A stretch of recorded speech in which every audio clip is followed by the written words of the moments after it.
Good morning.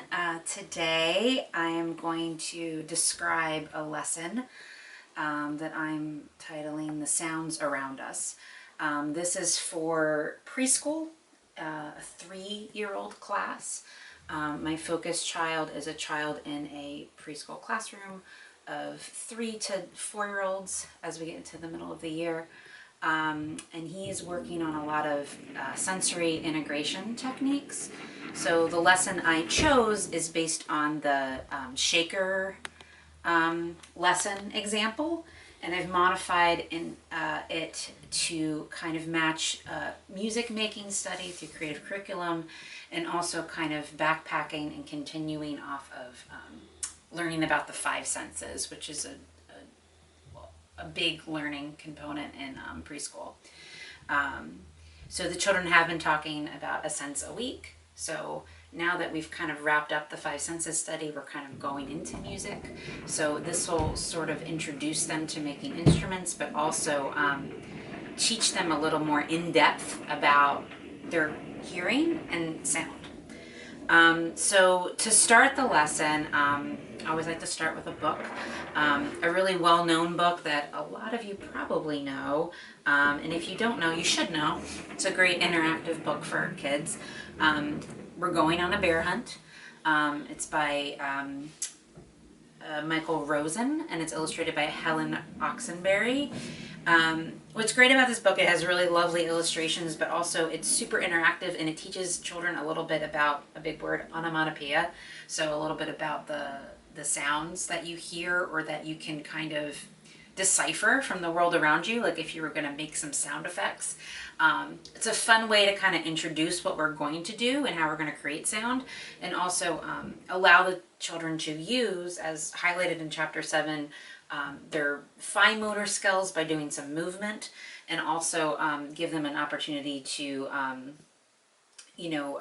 really get it visceral in their bodies. So I'm going to play just a small little clip of that song that from YouTube, and I'll put that link in the lesson. You can just listen.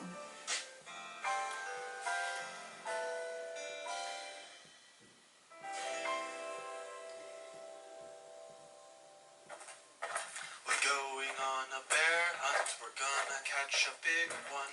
What a beautiful day, we're not scared. Uh-oh, grass, long wavy grass.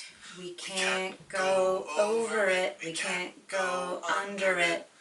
Oh no, we've got to go through it. Swishy, swash.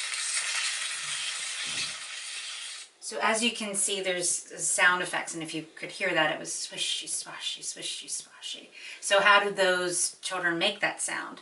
I will be doing this as a whole group activity. However, it can be done as a small group activity as well.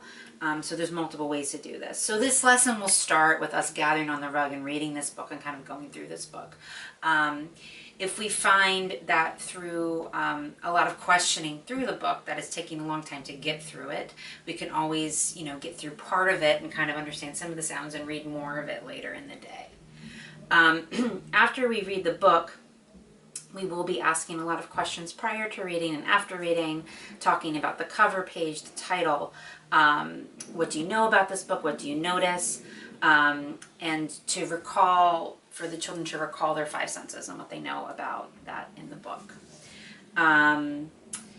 Then after we read the book and kind of bring it to life and talk about those different sounds that happen as they go on the bear hunt and they go through the process, they, could also fill in the blanks about what they think a different sound would be, so they'll have opportunities to be a little creative. After that, if we need a little stretching, we'll stand up, we'll stretch our bodies, we'll kind of move around the space, and then I'm going to introduce a really short song poem, which will also kind of talk about sound in a different way, where I'm focusing on 2 elements in this lesson: the element of something being loud or noisy, and something being soft or quiet. So this song poem illustrates that. It's called 2 Little Birds. So it goes like this. 2 little birds sat on a cloud. One was soft, the other was loud. Fly away soft, fly away loud. Come back soft and come back loud. And the children can have a little fun with that, like kind of testing with the volume of their own voices. So we will go over that a little bit as well. Going into the activity, the children will go to the tables and they'll have different materials at the tables available to them. And this can vary, and I feel like anyone can do this lesson in their building. A lot of schools have recycled materials available. You could really use a lot of different things to create these sounds. Children could either bring in plastic bottles from home or, we can save them, but, the regular Poland Spring water bottles are really great to use, I think. What's tricky is the caps or the openings are a little smaller nowadays, but I also think that provides for an interesting challenge for some children to use their fine motor skills.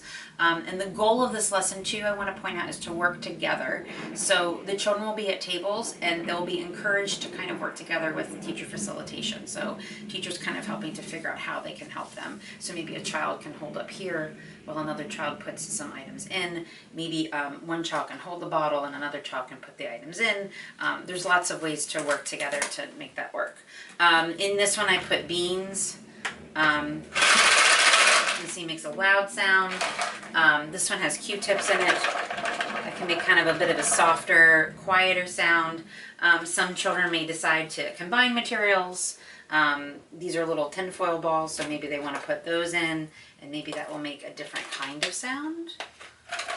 It's still soft, but it adds a little bit of a louder element to it. So kind of playing with those pieces there. Great, so that's the core of the activity portion.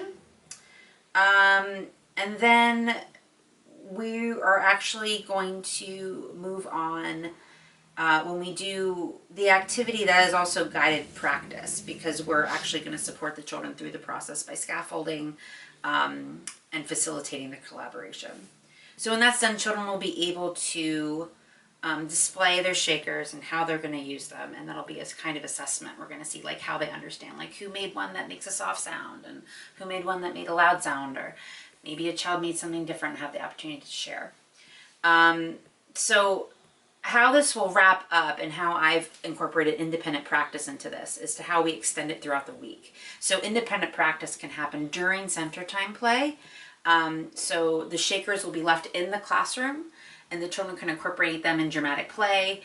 We can also leave the Going on a Bear Hunt book and other materials out in different centers so that children can utilize those as well to kind of help them incorporate sound. I also think another great book is Whistle for Willie by Ezra Jack Keats. That's a great book about sound as well that kind of expands their understanding. That's the basic lesson. I have a lot more information in the lesson plan. Based on chapter 7, I do think it's a great way to kind of emphasize different motor planning, how we're using different fine motor skills particularly, and also a little bit about the movement in music education and how important that is, what's highlighted in that chapter as well. Thanks.